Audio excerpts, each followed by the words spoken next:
நீங்கள் அதிகம் பாதுகாக்க வேண்டியது உங்களுடைய பெண் பிள்ளைகளை தான். ஏனென்று சொன்னால் காலங்காலமாக நாம் ஒரு விஷயத்தை சொல்லிக் கொண்டிருக்கிறோம்.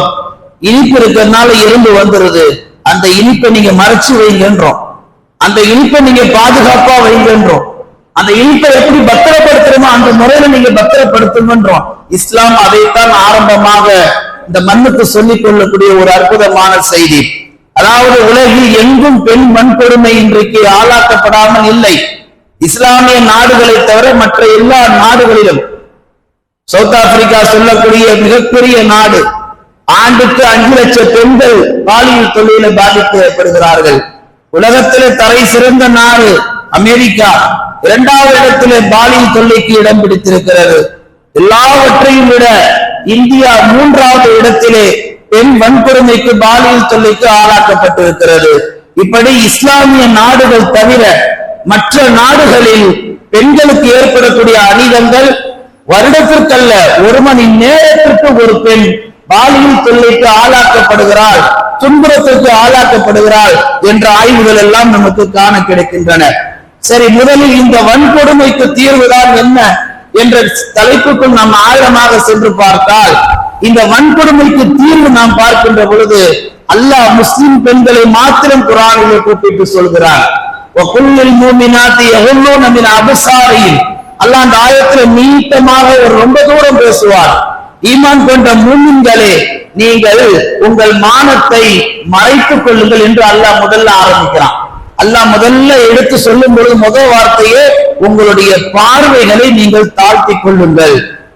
இந்த செய்தி அல்லாஹ் உலக மக்களுக்கு சொல்லவில்லை, உலகத்தில் இருக்கக்கூடிய உலக பொதுமறையான் குர்ஆன் ஷரீஃபில் அல்லாஹ் சொல்லுகிறான், யார் ஈமான் கொண்டார்களோ அவர்கள் முதலில் பேண வேண்டியது தங்களுடைய பார்வை என்பதாக அல்லாஹ் குர்ஆனில் குறிப்பிடுகிறார்.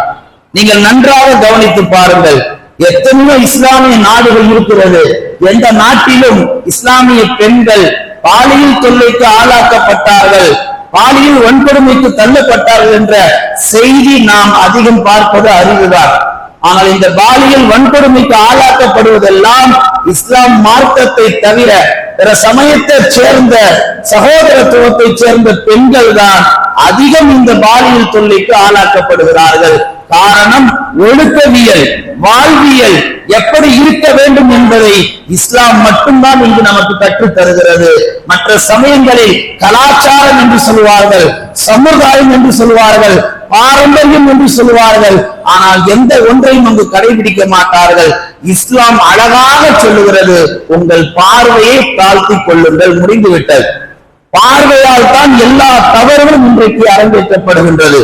பார்வை பேணுதலாக ஒரு ஆணுக்கும் பெண்ணுக்கும் இருந்தால் இந்த சமூகத்தில் எந்த குற்றமும் நடக்காது. குற்றம் நடப்பதற்கு முதல் அறிகுறையே பார்வைதான். ஒரு முறை பார்ப்பதற்கு தான் இஸ்லாத்தில் அனுமதி கொடுக்கப்பட்டிருக்கிறது, மீண்டும் மீண்டும் பார்ப்பதற்கு இஸ்லாத்தில் அனுமதி கிடையாது. ஒரு தவறு உண்டாவதற்கு காரணமே பார்வை என்பதனால் அந்த பார்வை அல்லாஹ் மையப்படுத்தி பேசுகிறான். ஈமான் கொண்ட மூமினான பெண்களே, உங்கள் பார்வையை நீங்கள் தாழ்த்திக் கொள்ளுங்கள். இதுதான் வன்கொடுமைக்கு என்னதான் தீர்வு என்ற இந்த தலைப்புக்கு அல்லாஹ் சொல்லக்கூடிய முதல் பதில். பார்வையை நீங்கள் பேணிக் கொண்டால் எந்த பெண்ணும் தவறான வன்கொடுமைக்கு ஆளாக்கப்பட மாட்டாள். பத்திரிகைகளிலே, மீடியாக்களிலே, சோசியல் மீடியாவில 1000 பேர் 1000 கருத்து சொல்றாங்க. கடந்த நவம்பர் 4ஆம் தேதி கோவையில் நடந்த விமான நிலையத்திற்கு பின்புறத்தில் ஏற்பட்ட ஒரு இளம் வயது வாலிப பெண், 18 வயது பூர்த்தியான பெண், தன்னுடைய ஆண் நண்பரோடு ஒரு வாகனத்திலே அமர்ந்து கொண்டு இருவரும் பேசிக் கொண்டிருக்கிறார்கள். அந்த புறமாக வந்த 3 ஆண்கள் அந்த பெண்ணை வலுக்கட்டாயமாக வெளியே இழுத்து அந்த பெண்ணை காயப்படுத்தி அவனிடம் இருந்த அந்த ஆணை சரமாரியாக வெட்டி 100 மீட்டர் அளவுக்கு அவனை தூக்கி கடாசி விட்டு 200 மீட்டர் அளவுக்கு இந்த பெண்ணை இழுத்து சென்று 3 ஆண்களும் பட்டப்பகலில் எந்த அளவுக்கு அந்த பெண்ணுக்கு உடலால் மனதால் தொந்தரவுகளை தர முடியுமோ 3 மிருகங்கள் தந்த செய்தியை நாம் மீடியாக்கள் பத்திரிகையில் பார்த்த செய்தி. இதை பார்த்து விட்ட எத்தனையோ கட்சி தலைவர்கள், எத்தனையோ சமூக சேவர்கள், எத்தனையோ சமூகத்திலே ஆர்வலர்கள் என்ன சொல்லுகிறார்கள், அந்த நேரத்துல அந்த அம்மாவுக்கு அங்க என்ன வேலை, அந்த நேரத்துல அந்த அம்மா ஏன் அங்க போனோம், அந்த நேரத்துல அந்த அம்மா ஏன் அந்த ஆணோட இருக்கணும்? உண்மையான நியாயமான கேள்விதான். ஆனால் இதற்கு முன்னால் நாம் கேட்க வேண்டிய கேள்வி அது அல்ல. அந்த பெண்ணுடைய பெற்றோர்கள், அந்த பெண்ணோடு இருந்த அந்த ஆணின் பெற்றோர்கள் அந்த பெண்ணை நாசப்படுத்திய